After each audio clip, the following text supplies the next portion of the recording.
Show. I'm so grateful to be here with you all on this lovely day. You know, I love to bring you special guests to help uncommon knowledge become common so you conscious entrepreneurs can own it because life is meant to be blissful.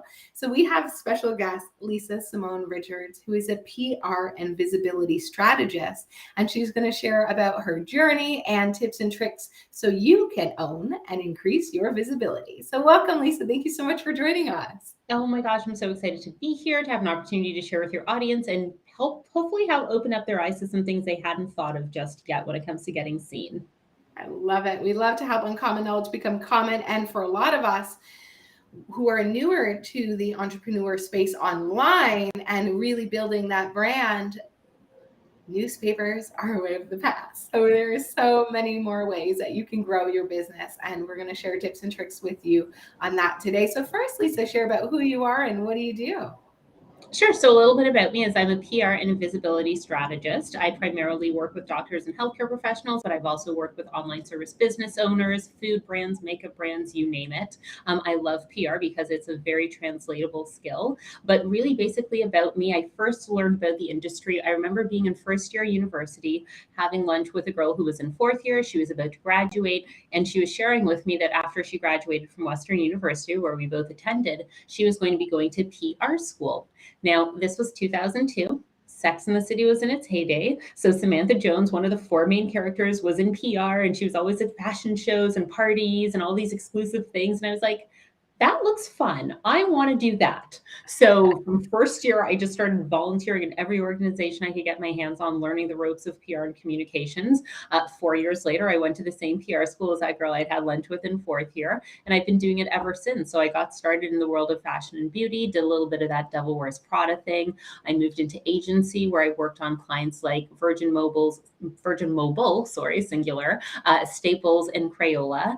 And after that, I ended up working for a small fitness business here in Ontario. And that was just such a cool experience being with them for 4 years and literally helping them go from 400,000 a year to over $4 million a year based on the strategies that I was doing with these multi-million-dollar international brands. So long story short, when I saw what a difference this work made, especially for smaller organizations, I was like, okay, so not every entrepreneur can walk into an agency like the one that I used to work at, because they would be like, yeah, of course, we would love to represent you. It's going to be $10,000 a month. You just need to sign this 12-month contract. So I made it my mission to be able to share with small business owners, here's how you get visibility. Here's how we reach the people that you want to get in front of.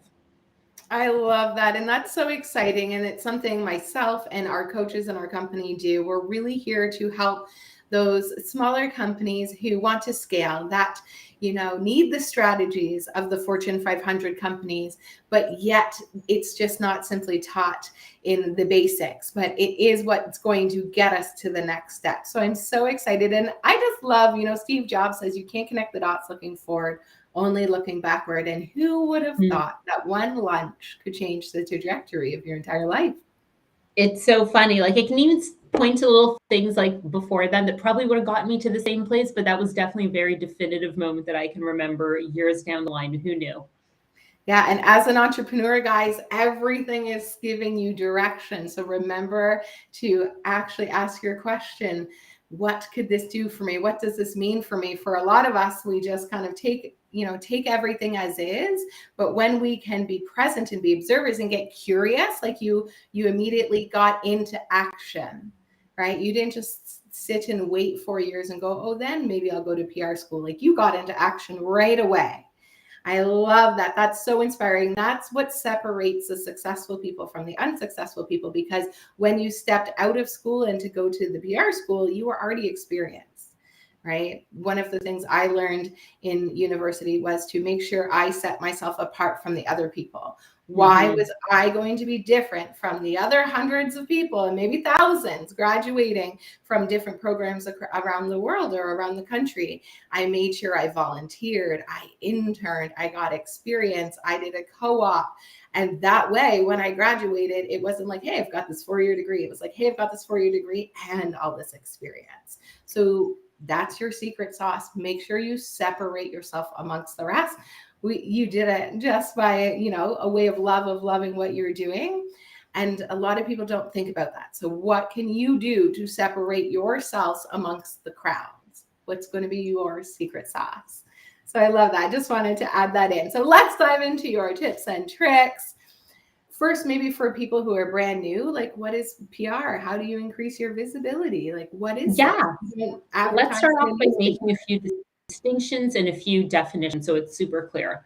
So a lot of people, hold on, how do I want to frame this? Okay, so we're talking about making uncommon knowledge common, if I got that right. So let's try and do that and frame it that way.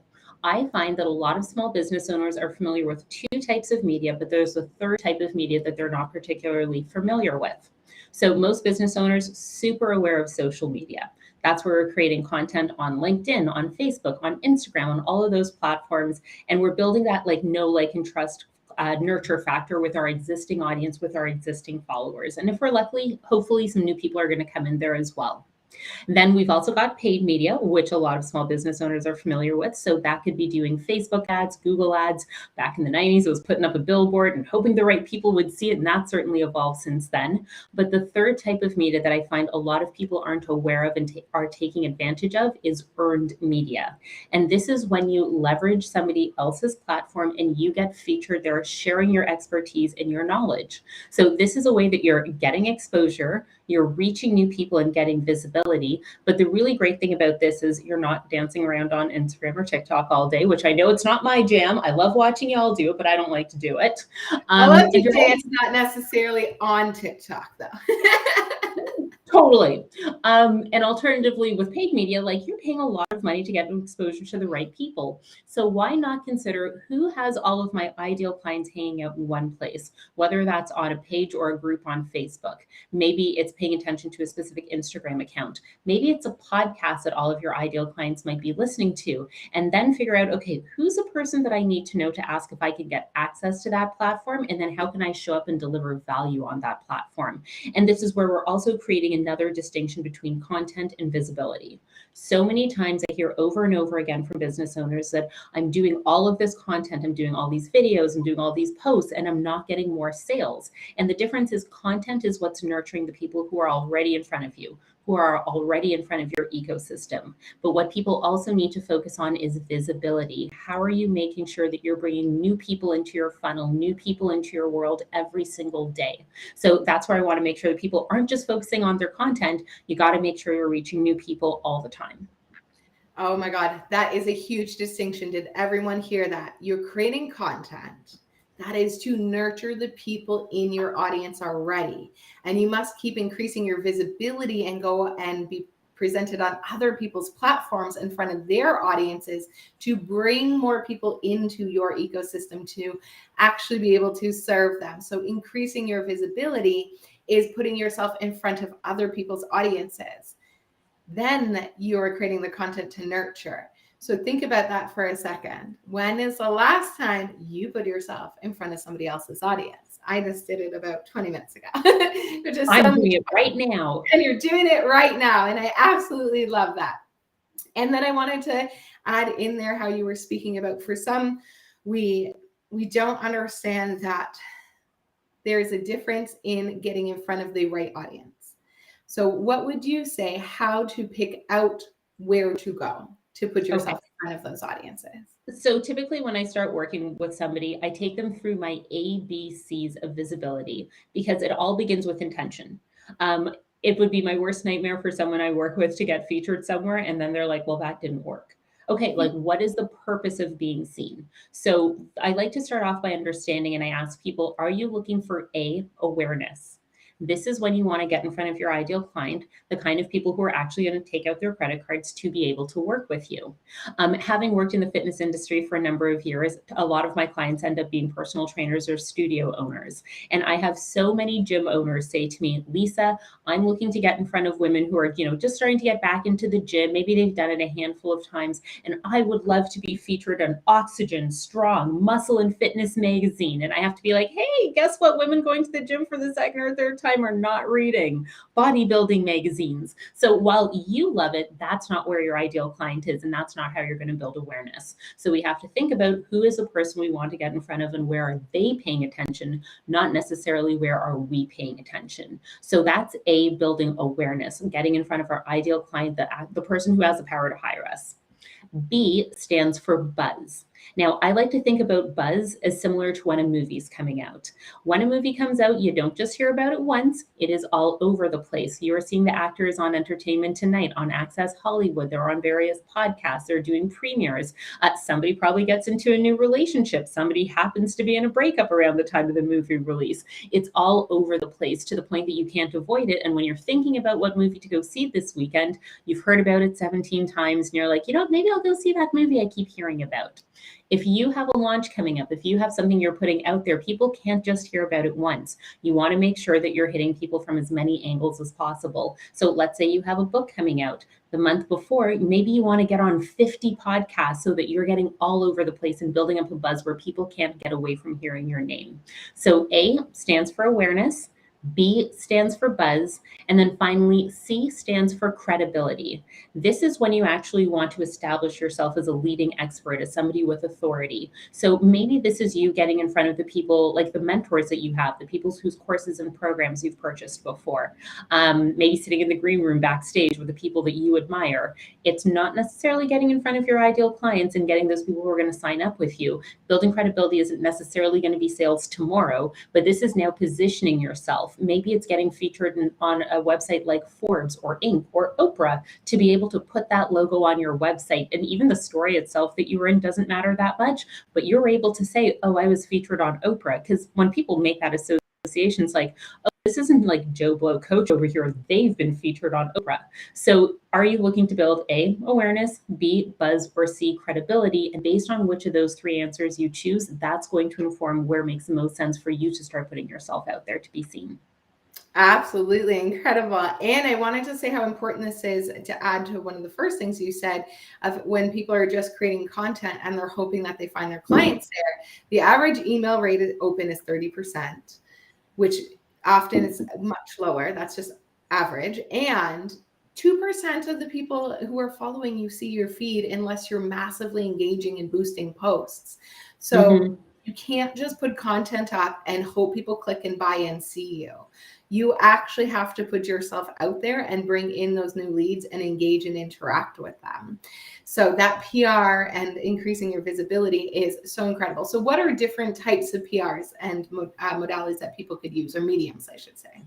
Yeah, I like to kind of break it down into 3 different platforms. And I call this having a healthy media mix, because we have to remember, like, chances are you have a favorite way of consuming content. I know I certainly love to watch my content, but people are either reading, listening to, or watching their content. And I think it makes a ton of sense for us as business owners to make sure we're getting out on at least one of each of those 3 platforms, so that no matter how our ideal client likes to consume content, we are serving them. But beyond that, also, when they go to Google us before they work with us, because everybody Googles everything before they buy it, how powerful is it when you show up on 3 different platforms outside of your own website, outside of your own social platforms? So it starts creating that credibility and trust, like, oh, this person is somewhat of an expert because they've been seen in multiple places. So, I have a system for everything. And this is where I like to walk people up the ladder of publicity. So at the very bottom, you have written content. This is where people get to read about your content that you're putting out there. So maybe you're writing a guest blog post, not for your own site, but for somebody else's site, because again, we want to leverage other people's platforms. Maybe you're writing an article for medium.com rather than on your own website. Or alternatively, maybe you're being interviewed by a journalist at Forbes or Inc. or one of those platforms, and they're going to use those quotes to include you in an article that they're writing. But ultimately, all roads, whether you're writing the content or somebody else's, it leads to, you showing up in the written form. So this is one of the best ways to start putting yourself out there, especially if you haven't necessarily done it before, because I like to say this is where your inner perfectionist gets to win a little bit. You can write a blog post, you can put it away for 24 hours, you can show it to somebody else to see what they think and get it edited. You can choose when you're going to hit submit once you feel confident enough to do it, and start putting yourself out that way. And once you start seeing yourself on a few different places on the internet and you're starting to see that you're a featured author, like, your confidence starts to build up a little bit. You're like, okay, I could do this a little bit more. So we can move up to the next rung on the ladder of publicity. And now this is audio media where people are hearing you. So a lot of the time when you're doing a podcast, maybe you're moderating or hosting a room on Clubhouse. I think LinkedIn has an audio feature that they've come out with now. So now everybody who's listening to this and watching this right now has successfully had a conversation. So now we're just doing it so other people can hear it. So again, if you have a bricks and mortar business, even radio, not sexy, but it makes sense for foot traffic in the door. So it could be podcasts, it could be radio, it could be Clubhouse, LinkedIn audio. Those are a few different ways that you can just have conversations with people where you're not necessarily putting yourself out there on camera, but just having a conversation and strengthening your message and feeling more confident sharing. Then we move up to the top of the ladder of publicity, which you guessed is visual media. And this is at the top because this is the most powerful. This is where you get to build that know, like, and trust factor with people. They can decide whether or not they like your energy and if they want to continue interacting with you. So this could be doing a live like we're doing right now. I'm streaming this on my LinkedIn. You're streaming this on your Facebook. If we chose to, we could have put this on Instagram as well and some other platforms, I'm sure. That's all visual media. Back in the day, it used to just be getting on television, and it still counts as that now, but we have so many other opportunities. It could also be getting seen on live or virtual stages, but this is where you're like, okay with putting yourself out there to be seen. Personally, I have only child syndrome, so I'm just like, hey, everyone, put your phones down, pay attention. I'm here, let's pay attention to you now. So I love doing it, but for those people who aren't quite ready to be seen, you can always start with the written content and work your way up. I love that. That's so fantastic. And as an NLP practitioner, we think about how people have different representational systems. We've got auditory, visual, and kinesthetic, and auditory digital. So you have the person who's just going to want to read. You're going to have the person who's just going to want to listen. You're going to have the person who's going to want to watch. So I think it's also very important to hit all three of those so that you're getting the majority of the population. Because if you only do visual, then you're only hitting 40%. What about the people, or say like, to do this, what about the people who want to listen and they don't want to watch a video? So I think having that is so important. And that's also why we do this show live in a video format. We audio it on Apple for the podcast, and then we create blog posts out of it and content out of what we do here. And so it's even multi-purposing this one piece of content. And I think that's so important to be able to do all of those. And then as you were speaking, I was just thinking about, how do you make sure you put yourself in front of the right audience? I mean, it comes down to what your goals are. Is your goal to make more sales? Then great, you want to get in front of the ideal client. Is your goal to be able to book bigger stages? Then you want to be working on your credibility. So I never have a cookie cut answer. I need to hear from somebody, what's that vision that you want to realize in the next 90 days or the next 12 months? Then once I hear what the end goal is, then I can reverse engineer, okay, based on what you said you wanted to create, this is what I would recommend for us to close that gap between A and B. That's brilliant. I absolutely love it. Are there any other tips, tricks, advice, suggestions? So say somebody is starting out, what would you recommend for them? The number one thing I always share with people, the top mistake that I see people make when they're seeking these kind of visibility opportunities is that they make it all about themselves. Hey, my name's Lisa Simone Richards, and I'm a PR and visibility strategist, and I have a 6-month program. Can I come on your show and talk about it? How quickly would you hit delete on that email? So nobody wants to just thought about that today in our program. So I love that you're speaking to that. Keep going. I always remember in one of the first few weeks at the aforementioned PR school, one of our teachers said for us, nobody cares about your brand or business as much as you do. And I was like, that is harsh, lady. We all just spent a lot of money to come to school here. But that's the line that's resonated with me the most. And when I'm working with my clients, like I remember the fitness company I worked with, the owner was like, Lisa, we're launching morning boot camps. Put out a press release. And I'm like, literally no one cares that you're launching morning boot camps. Like, how can we frame this in a context that it's going to be of value to the people who are watching, reading, or listening to this content, and not just like, hey, look at us and what we're doing. It's not that interesting. Other people already do it. So, when we went from the idea of, hey, Lisa, can you just promote that we have morning boot camps now, to, hey, global news. Can we do a segment on should you work out in the morning or the afternoon? And, spoiler alert, the answer was what suited what we were promoting at the time.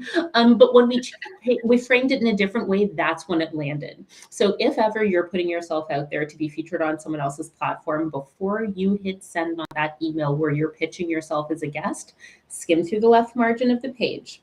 And how many paragraphs begin with I, me, or my? And if you're seeing that they're all starting with I, me, or my, guess what? You made that pitch entirely about yourself. You're going to want to take it back to the drawing board. You can say the same thing, but reframe the context to make it of value to the audience. And that's how you're going to get your foot in the door for visibility opportunities.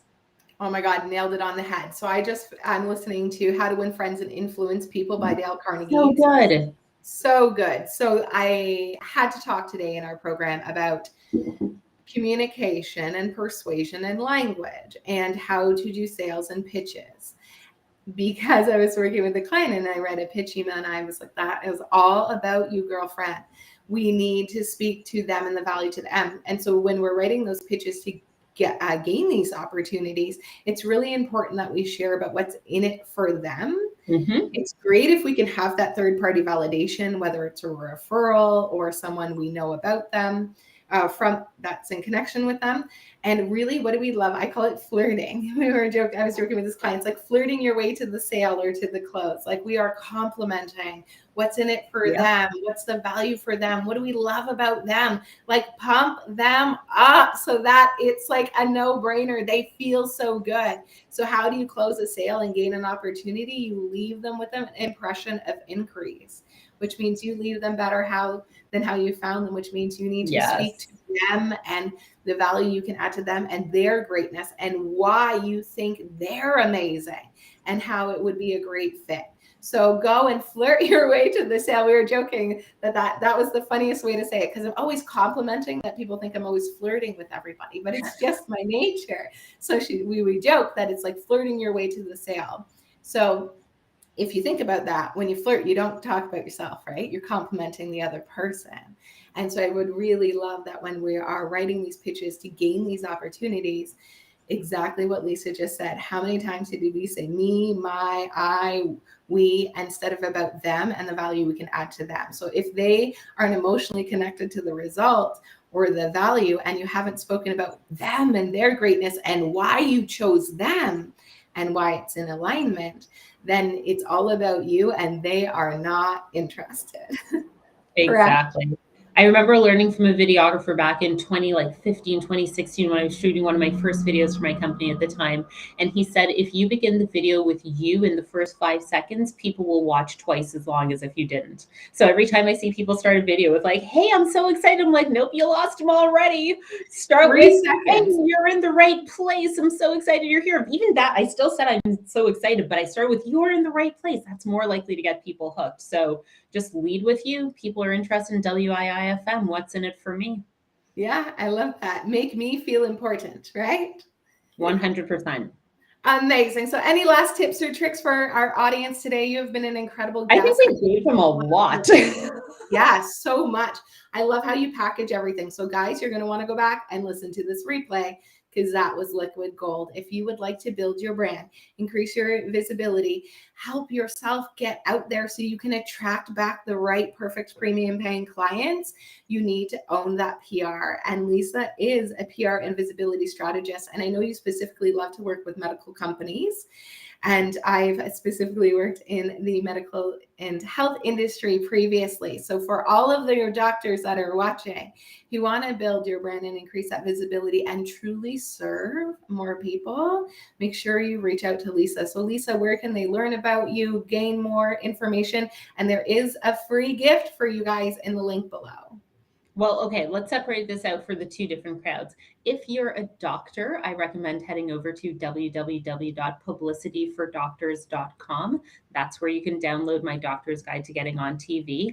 And alternatively, if you're an online coach or an online service-based provider who wants to get featured on more podcasts, which is one of my primary ways of getting visibility, head over to www.theperfectpodcastpitch.com. And that's where you can download my podcast template that books me over 10 interviews every single month. I love that. So imagine you put yourself in front of 10 new audiences. I want you to pause for a second. Think about the last 10 audiences you put yourself in front of. How long has that been? And what if you did that in a month? Think about the increase in your results and the amount of people you would put yourself in front of, which allows you to serve. And when we serve, we earn, right? Yes, Denise Duffield Thomas said, "You serve, you deserve." So I always remember that one. I love it. You serve, you deserve, and that's how we earn. We cannot get something for nothing. So build that confidence, get yourself out there, and make sure you get yourself connected with Lisa so that you can truly get out there and serve and earn. So thank you, Lisa, so much for being here with us today. We're so grateful for your knowledge, and I'm so grateful that we've connected in our business coaching program that we're in, because we are actually both here in Canada. So we have a Canadian guest today in the Toronto area. So thank you so much for being here. Everyone, remember, expect magic and miracles, stay happy, healthy, wealthy, and what is the best that can happen?